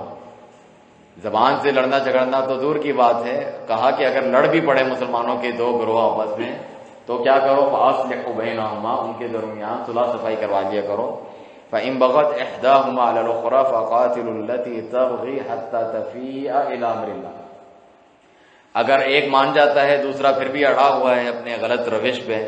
ظلم کرنا چاہتا ہے، تو تم سب مل کر پھر اس کے خلاف لڑو جو اس طرح ظلم کرنا چاہتا ہے. اور لڑتے ہی نہ رہو بلکہ حتی تفیء الی امر اللہ، وہ بھی اگر اللہ کے حکم ماننے پر اتر آتا ہے بعد میں تو پھر ان کے درمیان صلح کرا دو، جو نقصان ہے ان کا پورا کر کے بھائی بنا دو. آگے فرمایا کہ ان کے مومن جو ہے انما المؤمنون اخوۃ فاصلحوا بین اخویکم، مومن تو آپس میں بھائی ہیں، چاہے لڑائی کیوں نہ ہو. تو تمہیں چاہیے بھائیوں کے درمیان صلح صفائی کرا دیا کرو. فاصلحوا بین اخویکم، جس طرح اپنے اصلی خونی بھائیوں کے درمیان کرواتے ہو، تم کوشش کرتے ہو نفرتیں نہ ہو، اسی طرح تمہارے جو دینی اور ایمان کے بھائی ہیں وہ تو خون سے بھی بڑھ کے رشتہ ہے. نبی صلی اللہ علیہ وسلم کہتے تھے کہ انا بنی فلان جو ہے میرے رشتہ دار والے لوگ ہیں، میں تمہارا اولیاء دوست یار نہیں ہوں، میرے جو دوست ہیں حقیقی وہ تو مومنین ہیں، دنیاوی جو تمہارے حقوق بنتے ہیں وہ میں دیتا رہوں گا. اور آگے کچھ اور رہنمائیاں فرمائی کہ جس کی وجہ سے معاشرے خراب ہوتے ہیں. یا ایھا الذین آمنوا، اے ایمان والو. اس آیتوں میں آپ دیکھیں سب کے شروع میں کیا بولا ہے، یا ایھا الذین آمنوا، یا ایھا الذین آمنوا. تو اس کا آپ کے ایمان سے کتنا گہرا تعلق ہے. اگر تم مومن ہو تو یہ حرکتیں نہ کرو. اگر تمہارا ایمان صحیح ہے تو ان چیزوں سے بعد آؤ. ایسا نہ ہو کہ تمہارا ایمان کم ہو، بگڑ جائے، ختم ہی نہ ہو جائے. تو فرمایا لا یسخر قوم من قوم، کوئی قوم دوسری قوم کا مذاق نہ اڑائے. پنجابی ایسے ہوتے ہیں، سندھی ایسے ہوتے ہیں، پٹھان ایسے ہوتے ہیں، لوگ لطیفے بنائے ہوئے ہوتے ہیں مختلف قوموں کو حقیر جاننے کے لیے. اچھے برے لوگ تو سب کے اندر ہوتے ہیں. تو لا یسخر قوم من قوم، یہ سب سے بڑی ظلم و زیادتی ہے. ایک حدیث میں یہ بھی ہے کہ وہ شخص بہت برا ہے اللہ کے نزدیک جو کسی ایک شخص کی غلطی کی وجہ سے اس پورے قوم کو جو ہے اس کو رگڑ دیتا ہے، سب کو یہی نام رکھ دیتا ہے کہ وہ سارے ہی ایسے ہیں. یہ ظلم ہے. ولا نساء من نساء، عورتیں بھی ایک دوسرے کا مذاق نہ اڑائے. عسى ان يكن خيرا منهم، مذاق کیا اڑا رہے ہو سکتا ہے وہ تم سے بہتر ہو. بہت سارے لوگ تو اصل میں اس طرح کرتے ہیں، ان سے واقعی بہتر ہوتے ہیں، اسی لیے ان کا مذاق اڑا رہے ہوتے ہیں. وہ تم سے اس طور پہ بہتر نہیں ہے کہ وہ تمہارا مذاق نہیں اڑاتے، تم ان کا مذاق اڑاتے ہیں. تو اللہ کے نزدیک کون بہتر ہے وہ آگے کی آیتوں میں ذکر ہوگا. تو ہو سکتا ہے اس سے بہتر ہو. عورتوں کا الگ ذکر اس لیے کیا کہ وہ ان کے اندر یہ بیماری زیادہ ہوتی ہے. اسی طرح آگے فرمایا وَلَا تَلْمِزُوا أَنفُسَكُمْ وَلَا تَنَابَزُوا بِالْأَلْقَابِ، ایک دوسرے کے عیب نہ ٹٹولو، عیب جوئی نہ کرو، اور برے القاب نہ دو. گندے گندے نام لوگوں کے رکھ دیتے ہیں، فلاں ایسا، کسی کی شکل کی وجہ سے، جسم کی وجہ سے، رنگت کی وجہ سے، مختلف چیزوں کی وجہ سے اس کے نام رکھ دیتے ہیں. ہے بے وقوف لوگ، یہ لوگ فلانا ہے. اس طریقے سے کسی کا نام اور لقب نہ رکھیں. بئس الاسم الفسوق بعد الایمان، ایمان لانے کے بعد جو تم کہتے ہو میں ایمان والا ہوں، میرا ایمان صحیح ہے، اس کے بعد فاسق کہلانا کتنا برا نام ہے. کیونکہ تم اللہ کے نزدیک فاسق شمار کیے جاؤ گے، برے بد کردار انسان، اگر تم ایمان لانے کے بعد بھی ان حرکتوں سے باز نہیں آتے. وَمَن لَّمْ يَتُبْ فَأُولَٰئِكَ هُمُ الظَّالِمُونَ، جو توبہ نہیں کرتا تو ایسے لوگ ظالم ہیں. ہم سمجھتے ہیں ظالم صرف وہی ہے کسی کا پیسہ کھا گیا، کسی پہ ظلم کیا، کسی کو ہاتھ سے مارا. یہ بھی ظالم ہے جو اپنی زبان سے نقصان پہنچاتا ہے لوگوں کو. آگے فرمایا یا ایھا الذین آمنوا اجتنبوا کثیرا من الظن ان بعض الظن اثم، اے ایمان والو بہت زیادہ بدگمانیوں سے بچو، گمان کرنے سے بچو. بدگمانیاں کا ذکر نہیں، گمان کرنے سے بچو، کسی کے بارے میں خیال شاید ایسا، کیونکہ بہت سے بعض گمان جو ہیں وہ گناہ ہوتے ہیں. بدگمانی کسی کے بارے میں کرنا، کوئی سبب نہیں، کوئی وجہ نہیں، خواہ میں کسی کے بارے میں بدگمانی، کوئی دلیل نہیں، کوئی ثبوت نہیں، تو اس کی بنیاد پر کسی کے بارے میں بدگمانی رکھنا نبی صلی اللہ علیہ وسلم کا فرمان ہے کہ اکذب الحدیث ایاکم والظن فانہ اکذب الحدیث، گمان سے بچو کیونکہ یہ سب سے جھوٹی بات ہے. گمان یہ ہے کہ آپ کو کچھ پتہ نہیں ہے، کوئی دلیل ثبوت نہیں ہے کہ اس کے اندر یہ برائی ہے، بس میرے خیال سے یہ ہے، تو سب سے جھوٹی بات ہے. ایک خیال، ہوا میں ایک چیز آپ نے بنائی ہوئی جس کا کوئی ثبوت اور دلیل آپ کے پاس ہے ہی نہیں، خواہ کے ایک عمارت بنائی ہوئی کہ وہ ایسا ہے، اس کو کہتے ہیں بدگمانی. وہ اس لیے دیر سے آیا کہ وہ یہ چاہتا تھا، وہ اسی لیے اس ٹائم پہ یوں بیٹھا تھا کہ وہ ہمارے خاندان کے ساتھ یہ کرنا چاہتا ہے، وہ ہمیں یہ دکھانا چاہتا ہے. سب بدگمانی ہے جو شیطان دل میں نفرتوں کے لیے ڈالتا ہے، معاشرتی انسان کے تعلقات خراب کرنے کے لیے. آگے فرمایا وَلَا يَغْتَب بَعْضُكُمْ بَعْضًا، تم میں سے ہر کوئی ایک دوسرے کی غیبتیں بھی نہ کرو.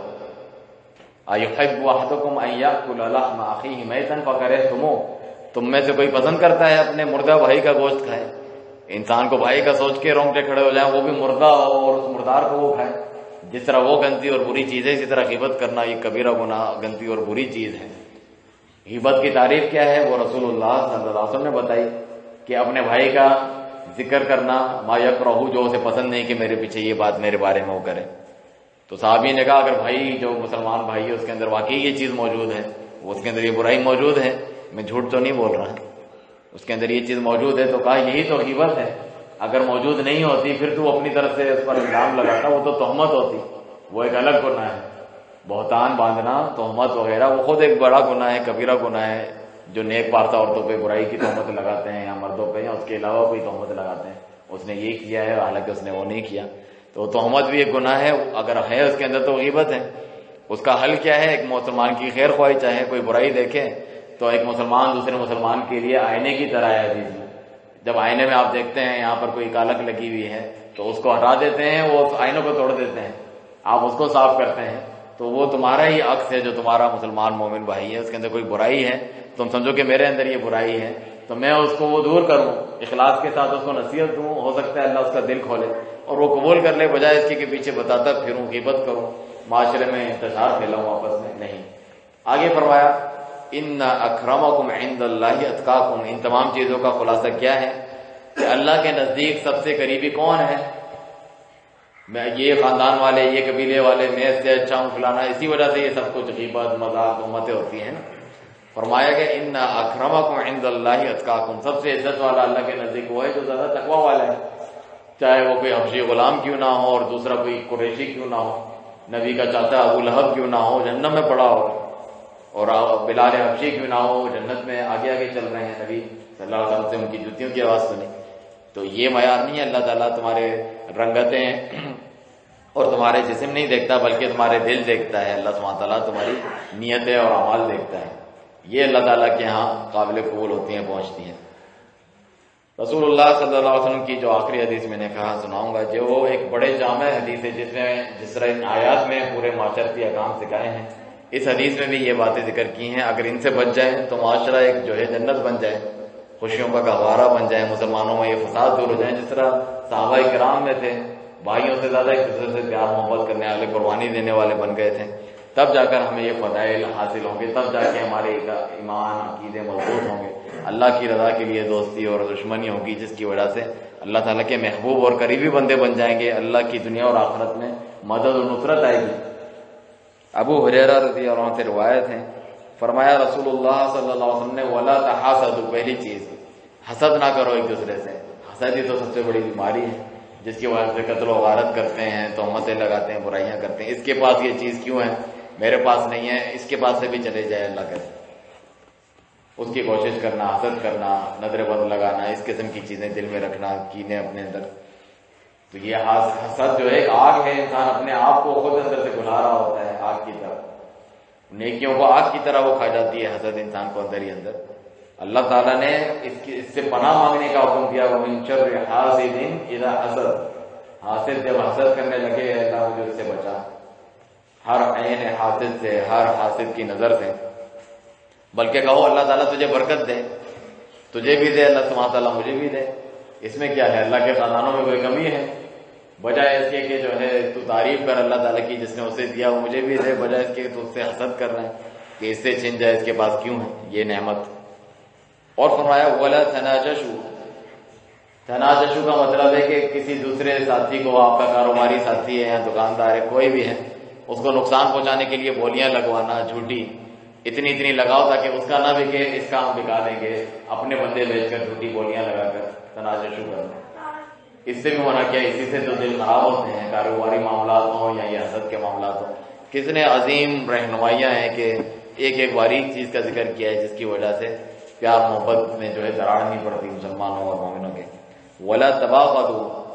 ایک دوسرے پر غصہ نہ کرو، نفرت نہ کرو، غضب نہ کرو ایک دوسرے کے خلاف۔ وَلَا تَدَابَرُوا، غصہ ہے تو کیا ہے، اللہ کی پناہ طلب کرو، وضو کرو، بیٹھ جاؤ، معاف کر دو۔ مومنوں کی صفت ہے اِذَا مَا غَضِبُوا يَغْفِرُونَ، جب ان کو غصہ آتا ہے تو الٹا غصے کو نافذ کرنے کے بجائے کہ غصے میں جو انسان کرتا ہے وہ غصہ آیا اور الٹا معاف کر دیتے ہیں، غصہ آ گیا مجھے جاؤ۔ یعنی اس کے اپلائی نہیں کرتے، کوئی شیطان کی طرف سے ہیں۔ رسول اللہ صلی اللہ علیہ وسلم فرمائے کہ غصہ وغیرہ جو شیطان کی طرف سے ہیں، اور شیطان آگ سے بنا ہے، اس لیے تم وضو کرو، وہ ٹھنڈا ہو جائے گا۔ اور ایک شخص کو بڑا غصہ آ رہا تھا، لال پیلا ہو رہا تھا، کہا کہ مجھے ایک چیز معلوم ہے، اگر یہ پڑھ لے تو اس کا غصہ دور ہو جائے گا، اعوذ باللہ من الشیطان الرجیم پڑھے، تھتکار دے، شیطان دور ہو جائے گا۔ وہی یہ چیزیں دلواتا ہے انسان کے اندر غصہ۔ ایک شخص آیا، اس نے کہا مجھے وصیت کریں، ایک وصیت جو میں اپنے پلے باندھ لوں، میں میرا بیڑا پار ہو جائے۔ فرمایا ولا تغضب، واپس سے پوچھا کیا؟ ولا تغضب، یعنی ہر بار آپ صلی اللہ علیہ وسلم نے ایک ہی وصیت کی کہ غصہ نہ کیا کر، غصہ نہ کیا کر، غصہ نہ کیا کر۔ ہمیشہ انسان پچھتاتا ہے یہ غصے میں کیے ہوئے فیصلوں کی وجہ سے۔ ولا تدابروا، ایک دوسرے سے منہ نہ پھیر لو، بائیکاٹ کر کے بیٹھ جاتے ہیں، دو مسلمان آپس میں نہ بات کر رہے ہیں، یہ ادھر منہ کر رہا ہے ادھر منہ کر رہا ہے، ان سے بات ہی نہیں کروں گا، ایک دن دو دن، ایک حدیث میں پورا سال بات نہیں کی، جیسے کہ قتل کر دیا۔ حدیث میں کہ ان دونوں کو اللہ سبحانہ تعالیٰ ہر پیر جمعرات کو بندوں کو بخش دیتا ہے، لیکن ان بندوں کو کہتا ہے فرشتوں کو کہ دو لوگ جو مسلمان آپس میں ناراض ہیں ان کو چھوڑے رکھو، جب تک یہ صلح نہیں کرتے ان کی بخشش نہیں ہوگی دونوں کی۔ اور فرمایا ان دونوں میں سے جو لڑے ہوئے ہیں، ایک دوسرے سے بات نہیں کر رہے، منہ انہوں نے موڑا ہوا ہے، ان میں سے افضل اور بہتر کون ہے؟ جو یبدأ بالسلام، سلام سے ابتدا کرتا ہے، جو خود صلاح کا ہاتھ آگے بڑھانا چاہتا ہے، دوسرا نہیں مانتا، اپنا ہی نقصان کرتا ہے۔ نبی صلی اللہ علیہ وسلم نے جنت میں گھر کی بشارت دی، محل کی اس شخص کو کہ جو حق پر ہونے کی باوجود جو ہے کیونکہ جھگڑا ہو رہا ہے، ناراض ہو رہے ہیں، میں اپنا حق چھوڑ دیتا ہوں وغیرہ،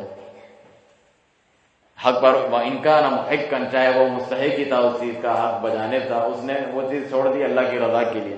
تو اس کو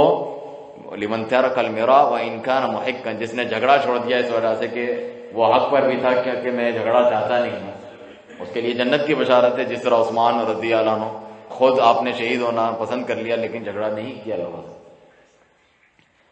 ولا تنافسوا، اور تنافس کہتے ہیں ایک دوسرے کا مقابلہ کرنا، نیکی میں تو مقابلہ کرنا چاہیے جیسے صحابہ کرتے تھے، اللہ تعالیٰ نے بھی فرمایا وفی ذلک فلیتنافس المتنافسون، جنت کی نعمتیں ذکر کی اور فرمایا کہ یہ ایسی چیز ہے جس کے لیے انسانوں کو مقابلہ کرنا چاہیے، ایک سے بڑھ کر ایک نیکی کرنی چاہیے۔ ففروا الی اللہ، اللہ تعالیٰ کی طرف دوڑو، اس کے آخرت کے گھر کی طرف دوڑو، زیادہ سے زیادہ کام کرو، اس میں تو مقابلہ ٹھیک ہے، لیکن دوسری دنیاوی چیزوں میں مقابلہ، میری گاڑی اچھی، میری فلاں اچھی، میرے کپڑے اچھے، اس سے میں مقابلہ کروں گا، دیکھ کے کیا ٹرینڈ چل رہا ہے وغیرہ، اس کو نیچا دکھانا ہے، یہ والا مقابلہ منع ہے۔ دوسرے کو گرا کر اپنے کو بڑھا کر مقابلہ کر کے دکھانا، یہ مجھ سے علم میں بڑا ہے، یہ کیسے آگے آ سکتا ہے علم میں، یہ فلاں جو ہے مجھ سے مال میں زیادہ، یہ کیوں ہے، بیوی بچوں میں، دوسری چیزوں میں، صحت میں اور خوبصورتی میں، اس میں ایک دوسرے سے مقابلہ کرنا، اس میں پھر ساری چیزیں آ جاتی ہیں، وہ پھر سارے جائز ناجائز حربے استعمال کرتے ہیں، حسد، بغض، کینہ، جادو ٹوڑنا، نظر بد وغیرہ ساری چیزیں اس میں پھر استعمال کی جاتی ہیں، نفرتیں، جھوٹ، خیانت اور پیچھے تہمتیں لگانا، چغل خوری، یہ سب کرتے ہیں اسی کی وجہ سے، مقابلہ کر رہے ہیں ان کے ساتھ۔ مقابلہ کرنا ہے تو نیکیوں میں کرو، کون اللہ کے زیادہ قریب ہے، جس طرح اللہ کے نیک بندے کرتے ہیں، ایہم اقرب، وہ ایک دوسرے سے بڑھ چڑھ کے عمل کرتے ہیں کہ ان میں سے کون اللہ کے زیادہ قریبی بن جاتا ہے۔ فرمایا ولا یبیع بعضکم بیع بعض، کسی ایک کے سودے کے اوپر دوسرا بھائی سودا نہ کرے، اس کا سودا خراب کرنے کے لیے، بگاڑنے کے لیے، اس کی وجہ سے بھی نفرتیں ہو جاتی ہیں، اس نے میرا جو ہے اچھا خاصا میرا چل رہا تھا، پیچھے سے جا کے اس سے معاہدہ کر کے میرا سودا خراب کر دیا اس نے، اس سے دل میں بات آ جاتی ہے۔ اور دوسری روایت میں کہ ایک کے منگنی کے پیغام کے اوپر دوسرا منگنی کا پیغام نہ بھیجے، اس سے بھی بہت و عداوت دل میں آ جاتی ہے مومنوں کے، جب تک وہ اس سے فارغ نہ ہو جائے، یہاں تو وہ راضی ہو جائیں گے شادی کے لیے، یہاں جواب دے دیں گے، اس کے بعد تم بھیج سکتے ہو، لیکن کسی نے دیا ہوا ہے اس کے اوپر بھیجنا یہ ناجائز ہے، حرام ہے، منع کیا ہوا ہے۔ اور فرمایا وَكُونُوا عِبَادَ اللَّهِ إِخْوَانًا، اس کے بعد فرمایا اے اللہ کے بندو آپس میں بھائی بھائی بن جاؤ، المسلم اخو المسلم، ایک مسلمان دوسرے مسلمان کا بھائی ہوتا ہے تو وہ کیا کرتا ہے، لا یظلمہ، اس پر ظلم نہیں کرتا، ولا یخذلہ، اس کو بے یار و مددگار نہیں چھوڑتا جب اس کو مدد کی ضرورت ہے، تو جان تیرا کام جان، میں اپنے کام سے کام رکھو، نہیں، اس کی جس قدر ہو سکتا ہے وہ اس کی مدد کرتا ہے، اپنے مال کے ساتھ، اپنے علم کے ساتھ، اپنے تجربے اور رہنمائی کے ساتھ، اگر کسی کے پاس کچھ نہیں ہے، اس طرح حدیث میں کہ ایک اچھی شکل کے ساتھ، خوش باشی کے ساتھ کسی مسلمان سے ملنا، یہ بھی ایک طریقہ ہے کہ تمہارا کچھ دینے کے لیے نہیں بھی ہے، قرآن میں بھی ہے کہ قول معروف مغفرۃ خیر من صدقۃ یتبعها اذی، ایسے صدقہ دینا کسی کو اس کے بعد جو ہے احسان جتلاتے لینا،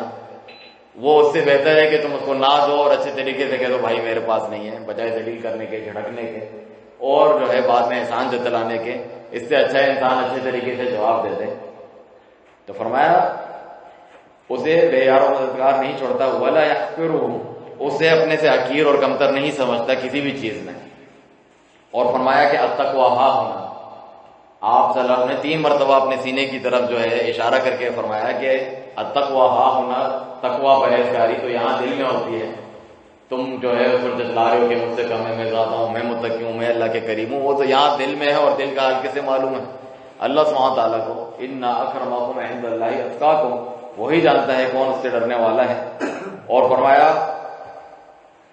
بحسب امرئ من الشر، کسی شخص کے برا ہونے کے لیے یہی کافی ہے، ان یحقر اخاہ المسلم، اپنے کسی مسلمان بھائی کو اپنے سے کمتر سمجھتا ہے، حقیر سمجھتا ہے، گرا ہوا سمجھتا ہے، اپنے کو اس سے برتر سمجھتا ہے، بڑائی کرتا ہے۔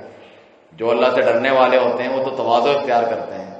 رسول اللہ صلی اللہ علیہ وسلم نے گارنٹی دی کہ صدقہ کرنے سے مال کم نہیں ہوتا، اور کوئی اللہ کی رضا کے لیے اگر تواضع انکساری اختیار کرتا ہے اللہ تعالیٰ اس کو اور بلندی اور رفعت عطا کرتا ہے۔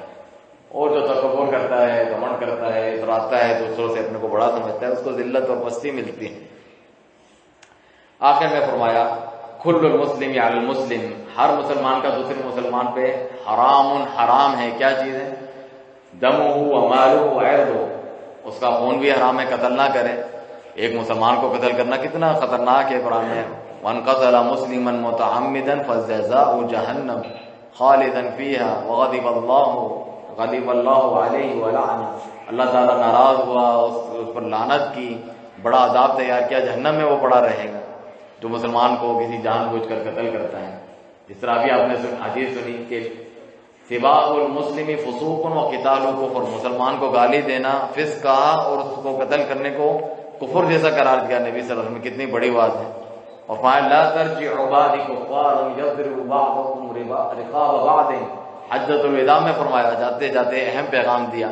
کہ میرے بعد کافر نہ ہو جانا، ضلالا گمراہ نہ بن جانا کہ ایک دوسرے کی گردنیں مارنے لگو، ایک دوسرے سے قتل قتال کرنے لگو، لڑنے لگو۔ تو اس کا خون بھی معصوم ہے، یعنی اس کی گارنٹی اسلام نے دی کہ اس کا خون نہ بہایا جائے۔ وہ مال ہو، اور اس کا مال بھی معصوم ہے، جس طرح حدیث میں کسی مسلمان کا مال اس کے دل کی خوشی کے سوا لینا ناجائز ہے، حرام ہے، منع ہے۔ اس کے مالی نقصان بھی کسی مسلمان کو نہ پہنچایا جائے، اسی لیے چوری منع ہے، اس پر ہاتھ کاٹنے کی سزا ہے۔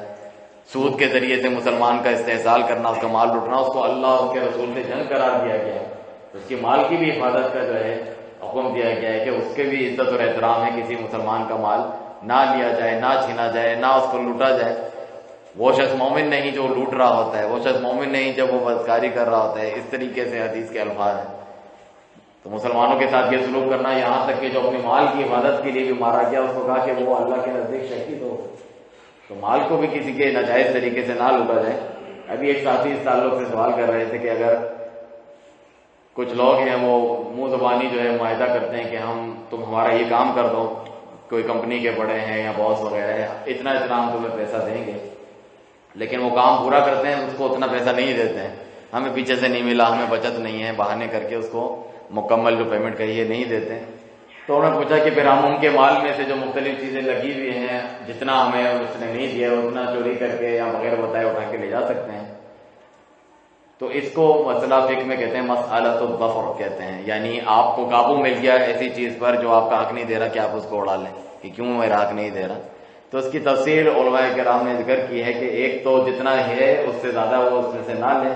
سب سے پہلے کوشش کرے کہ وہ جو قانون والے ادارے ہیں، قاضی ہے فلانا، اس تک اپنا یہ معاملہ پہنچائے کہ ظلم کر رہا ہے، میرے پاس کوئی ثبوت تو نہیں ہے، اس نے لکھت میں نہیں کیا۔ پہلی غلطی تو خود ہے کہ قرآن میں ذکر ہے، اللہ تعالیٰ فرماتا ہے جب بھی کوئی تجارت ہو وغیرہ اس قسم کا معاہدہ ہو فاکتبوہ، تو لکھ لیا کرو اس کو، تاکہ بعد میں جھگڑا پڑا نہ ہوا کرے۔ اس کا ثبوت نہیں ہے، وہ زبان پہ اس نے کہا تھا، وہ کیا کر سکتا ہے؟ معاملہ پہنچائے اوروں تک، وہ کوئی اس کو انصاف اگر نہیں دلاتا ہے تو اتنی چیز جتنی اس کی ہے وہ اس سے لے سکتا ہے، اس سے زیادہ کر کے نہ لے، اور اس کی وجہ سے کوئی بدنامی کا سبب نہ ہو بڑے فتنے کا۔ آپ اس کی وجہ سے کیا پتا چوری کی عادت پڑ جائے آپ کو آئندہ کے لیے، یا آپ باہر بدنام ہو جائیں، اوروں کو تو نہیں پتا کہ آپ کا کوئی حق اس نے مارا ہوا ہے، لیکن آپ کو چوری کرتے ہوئے دیکھ لیا، یہ ہمیں پتا ہے اس نے چوری کی ہے، یہ ہمیں نہیں پتا اس نے جو ہے اس سے کوئی معاہدہ کیا تھا اور اس کو پیسے نہیں دیے، تو اپنی اس تہمت اور بدنامی سے بچنے کے لیے بھی وہ کام نہ کرے۔ یہ تین چیزیں ہوں تو پھر اس میں سے لے سکتے ہیں، جس طرح سے ابو سفیان رضی اللہ عنہ جو صحابی رسول ہیں، ان کی جو زوجہ تھی، ان کی بیوی ہندہ رضی اللہ عنہا، انہوں نے کہا وہ رجل شہی، ایک بخیل اور کنجوس سے ہیں، اتنا دیتے ہی نہیں کہ جو مجھے اور میرے بیٹے کو کافی ہو جائے، ہمیں خرچہ ہی نہیں دیتے گھر کا، کیا میں ان کو بتائے بغیر ان کے جیب سے اٹھا سکتی ہوں پیسے اپنے خرچے کے لیے، اپنے بیٹے کے خرچے کے لیے، جو ان کی ذمہ داری ہے۔ تو نبی صلی اللہ علیہ وسلم نے اجازت دی کہ اتنا لے لے جتنا تیرے اور تیرے بیٹے کے لیے کافی ہو، یعنی بغیر بتائے تو اس سے لے بھی سکتی ہیں۔ اس سے علماء نے استدلال کیا کہ جس کا حق بنتا ہے تو اتنا اس میں سے لے سکتا ہے، اس نے ظلم نہیں کیا ہے، اس نے وہ چیز لے لی، مگر ان اصولوں کا خیال رکھتے ہوئے جو میں نے شروع میں بیان کیا ہے کہ پوری کوشش کر کے پہلے دیکھ لے قانونی طریقے سے کہ وہ لے سکتا ہے، اور ڈرے کہ مجھ پہ تہمت نہ لگ جائے، میں ایسی چیزوں کا عادی نہ بن جاؤں، آخر چارے کے طور پہ وہ لے سکتا ہے، کیونکہ اس میں خطرہ بھی ہوتا ہے کہ انسان پورا باریکی سے حساب لگا نہیں سکتا کہ یہ چیز 2000 میں روپے نہیں دیے جو میں یہ چیز اٹھا رہا ہوں یہ واقعی 2000 کی ہے بھی یا نہیں، تو اس میں خود آپ کی طرف سے بھی ظلم ہو سکتا ہے، تو پھر اس سے بچنا بہتر ہے۔ ایک طریقہ یہ بھی کہ اللہ کے ذمہ چھوڑ دے، اللہ سبحانہ تعالیٰ اس کے بدلے میں اجر دے گا، اس سے نکلوا کے کوئی اور بہتر دے دے۔ وَإِرْضَهُ، اور آخری چیز، ایک مسلمان کی دوسرے مسلمان پر عزت بھی حرام ہے۔ لوگ ایک دوسرے کی بے عزتی کرتے ہیں، ذلیل کرتے ہیں، اس کی پرواہ نہیں کرتے، کسی کی عزت اچھالنا، تہمتیں لگانا، پروپیگنڈا کرنا، یہ تو آج ایک فن بن چکا ہے، نئی چیز ٹرینڈنگ میں چل رہی ہے، اور جو ہے بیٹھے ہوئے لوگ انٹرنیٹ پہ اور خبریں چل رہی ہیں، فلانے کے جو ہے یہ ویڈیو آ گئی، یہ ذلیل کر دیا ہے معاشرے میں، اس کی یہ بے پردگی کر دی ہے، اس کو بہت اچھی اور چٹپٹی چیز اور جو بڑی زبردست خبر آئی ہے، اور لے لے کے پھیلاتے ہیں آگے، اس کو تشیع الفاحشہ کہتے ہیں۔ ایک تو فواحش، گناہ اور برائی، بدکاری یہ کرنا منع ہے، لیکن اس کو پھیلانا یہ بھی گناہ ہے، ان کے لیے عذاب علیم ہے۔ اللہ تعالیٰ فرماتا ہے کہ ایسی باتوں کو پھیلانا، پتہ ہے کیا ہوا، پتہ ہے کیا ہوا، دیکھ رہے ہیں، آگے پھیلا رہے ہیں، لوگوں میں کوئی جرم ہوا بھی ہے تو اس کو چھپانے کے بجائے اس کو یہاں وہاں پھیلانا تاکہ لوگوں کے دلوں میں اس کا ڈر خوف بھی ختم ہو جائے، سب دھڑلے سے پھر اس کو کریں یا کسی کی عزت اچھالیں۔ اللہ سبحانہ تعالیٰ اور بندے کے درمیان کوئی گناہ ہے تو وہ معافی تلافی کرتا ہے، وہ ڈرتا ہے، روتا ہے۔ آپ کو کس نے حق دیا ہے کہ کسی مسلمان کی اس طرح بے پردہ اور اس کو رسوا کرے؟ رسول اللہ صلی اللہ علیہ وسلم نے فرمایا کہ من ستر عن مسلما سترہ اللہ فی الدنیا والآخرہ، جس نے کسی مسلمان کی پردہ پوشی کی تو اللہ تعالیٰ آخرت اور دنیا دونوں جگہ میں اس کی پردہ پوشی کرے گا۔ جس نے جان بوجھ کے مسلمان کی ٹوہ میں لگا، اچھا یہ آیت میری رہ گئی تھی سورہ حجرات میں، ولا تجسسوا، یہ بھی فرمایا ایک دوسرے کا تجسس نہ کرو۔ تجسس کا ٹوہ میں لگے رہتے ہیں، دیکھنے اس کے گھر میں کیا ہو رہا ہے، اب ذرا بتاؤ سناؤ کیا ہو رہا ہے، ذرا رپورٹ لے کے آؤ ان کے گھر میں کیا چل رہا ہے، ابھی کیا ہو رہا ہے اس کے خاندان میں، فلانے میں عورت کیا کر رہی ہے، وہ بہو کیا کر رہی ہے، فلانا کیا کر رہی ہے، بھائی کیا کر رہا ہے۔ یہ تجسس ہے، منع ہے، حرام ہے۔ نبی صلی اللہ علیہ وسلم نے فرمایا کہ جو جھانک رہا ہو گھر میں تجسس، اس کی آنکھ پھاڑ دو، کوئی قصاص نہیں ہے تمہارے اوپر کہ اس کی آنکھ پھاڑ دی ہے، تم نے کوئی ظلم نہیں کیا ہے۔ منع کیا گیا یہ چیز کرنے سے کہ تجسس اور ٹوہ میں لگے رہنا دوسروں کی کہ کیا چل رہا ہے آج کل۔ تو فرمایا جو مسلمان کا پردہ رکھے گا، اللہ سبحانہ تعالیٰ دنیا آخرت میں اس کا پردہ رکھے گا، جو اس کی ٹوہ میں لگا رہے گا، تجسس کرے گا، تو اللہ سبحانہ تعالیٰ اس کو اس کے بھی جو چھپے راز ہیں، گناہ فلانا جو چھپ کے کرتا ہے، لوگوں کے سامنے ظاہر کر دے گا، ایکسپوز کر دے گا، ذلیل رسوا کر دے گا، چاہے وہ اپنے گھر کے بیچ میں تنہائی میں بیٹھ کے کیوں نہ کرے، یہ اس کو بدلہ ملے گا۔ تو کیوں کرتے ہو؟ جب ایسی کوئی چیز ہو اس کا پردہ رکھو، اس کو نصیحت کرو، اور جو ہے ڈرو اللہ تعالیٰ سے کہ اگر میں نے یہ کیا تو میرے ساتھ بھی یہ ہو سکتا ہے۔ اس کو شماتۃ الاعداء بھی کہتے ہیں کہ دشمنوں کو اپنے پہ ہنسنے کا موقع دینا یا کسی کو آڑ دلانا کسی گناہ کی، اس سے منع کیا۔ جو کسی ایک روایت میں اپنے مسلمان بھائی کو کسی گناہ کی آڑ دلاتا ہے بجائے اس کو نصیحت کرنے کے یا اس پہ رحم کرنے کے آڑ دلاتا ہے، تو اللہ تعالیٰ اس سے عافیت دے دیتا ہے کہ وہ اس کو ہدایت ملتی ہے، وہ گناہ چھوڑ دیتا ہے، تیرے اندر وہی گناہ اللہ تعالیٰ پیدا کر دیتا ہے کہ تجھ سے بھی یہ سرزد ہو جاتا ہے۔ اب اپنا کام چھپاتے پھرو گے، تم نے جس کو ذلیل کیا تھا اس وجہ سے کہ تم نے یہ کیا، میں تو دنیا کو بتاؤں گا بجائے چھپانے کے، اب تیرے ساتھ خود یہ ہو رہا ہے اور تو پریشان بیٹھا ہوا ہے کہ میرے ساتھ یہ کیوں ہو رہا ہے، تم نے دوسروں کے ساتھ یہ کیا تھا۔ اللہ سبحانہ تعالیٰ اپنے مومن بندے اور مظلوموں کی بددعا سے بچنا چاہیے، خصوصاً یہ دعوت کے سلسلے میں۔ جو حدیث معاذ ہم پڑھتے ہیں، سب سے پہلے توحید کی دعوت دینا، پھر نماز کا بتانا ان کو، صحیح ہے، اور پھر جو ہے زکوٰۃ کا بتانا، اس کے آخر میں کیا فرمایا، واتق دعوۃ المظلوم، مظلوم کی بددعا سے بچو، فإنها ليس بينها وبين الله حجاب، اس کے اور اللہ کے درمیان کوئی حجاب پردہ نہیں ہوتا، فوراً رب کے پاس جاتی ہے اور اللہ تعالیٰ جلد یا بدیر کہا مظلوم کی بددعا چڑھتی ہے اللہ تعالیٰ کی طرف. اس سے ثابت ہوا اللہ تعالیٰ ساتوں اور ماں بلند اپنے عرش پہ ہیں. یہ عقیدہ بھی ثابت ہوا اللہ کی طرف چڑھ کے جاتی ہے تو اللہ سبحانہ تعالیٰ اس کو جواب دیتا ہے کہ میں ضرور تیری داد رسی کروں گا، جو تو دعا کر رہی ہے وہ پوری کروں گا، جلد یا بدیر، چھوڑوں گا نہیں، یعنی ملے گا. اللہ تعالیٰ ظالم کو مہلت دیتا ہے لیکن جب پکڑتا ہے تو پھر اس کو بالکل نہیں چھوڑتا. یہ بھی حدیث میں کہ اللہ تعالیٰ اسے ڈھیل دیتا ہے لیکن پکڑتا ہے نہیں چھوڑتا. تو مظلوم کی بددعا سے بچو، اللہ سبحانہ تعالیٰ اس کو ضرور سنتا ہے. وہ انکان کافر ہے، ایک روایت میں چاہے کافر ہی کیوں نہ ہو، ضروری نہیں کہ اور کوئی مسلمان مومن سنت اور حدیث پر عمل کرنے والا صحیح العقیدہ سلفی اس کو تکلیف پہنچائے، اس پر ظلم کرے، اس کی بددعا سے لگ جائے تو اس کا کیا حال ہوگا. یا کوئی والدین جن کا سب سے بڑا حقوق ہے ان کی بددعائیں دیتا پھرے، اس کے بارے میں بہت حدیث ہے، اس کا کیا حال ہوگا. اسے سوچنا چاہیے کہ کافر تک کی بددعا اللہ تعالیٰ سنتا ہے اور ظالم کو پکڑ کے رہتا ہے. اللہ سبحانہ تعالیٰ سے دعا ہے تمام اعلیٰ اخلاق اپنانے، ہر قسم کے ظلم و ستم برائیوں سے، زبان کے گناہ ہو، آنکھ کے، شرمگاہ کے، ہاتھ کے حرکت سے ہمیں محفوظ رکھیں اور ہمیں اللہ تعالیٰ کی عبادات کا جو حق بنتا ہے اسے ہمیشہ یاد رکھنے، اس کے لیے نمازیں روزے رکھنے، اس کے گھر کا حج بیت اللہ کرنے، صدقہ خیرات زکوٰۃ ہر اعمال کرنے کی توفیق دیں تاکہ ہمارے ایمان اور عمل دونوں ساتھ ہوں اور اللہ تعالیٰ ہمیں نجات کا سبب بنائے. الا الذین آمنوا وعملوا الصالحات، جو ایمان لاتے ہیں ساتھ میں نیک اعمال بھی کرتے ہیں اور گناہوں سے وہ بچتے ہیں. اللہ سبحانہ تعالیٰ ہمارا یہاں آنا بیٹھنا آپ سب کا سننا سنانا قبول فرمائے، اسے ہمارے میزان حسنات میں جگہ دے اور ہمارے میزان حسنات کو جو ہے بھاری کریں اور ہمارے اس کے ذریعے سے جو ہے ہر قسم کے چھوٹے بڑے گناہ معاف فرما دے. اللہ سبحانہ تعالیٰ اس مجلس کو ان مجالس میں سے کرے جس سے اللہ تعالیٰ راضی ہوتا ہے، اس کی جانب سے سکون اور سکینت نازل ہوتی ہے یہاں بھی اور ہمارے گھروں میں بھی، ہمارے معاشرے اور ملکوں میں بھی. اللہ سبحانہ تعالیٰ تمام مسلمانوں کو توحید اپنانے، سنت اپنانے، سلف صالحین کے عقیدے اپنانے کی توفیق دے. ہر قسم کے شرک، بدعات، خرافات، چھوٹے بڑے گناہوں، منکرات، حقوق اللہ، حقوق العباد میں جو کوتاہی ہے ان سے محفوظ رکھیں تاکہ اللہ تعالیٰ کی جانب سے ہمیں یہ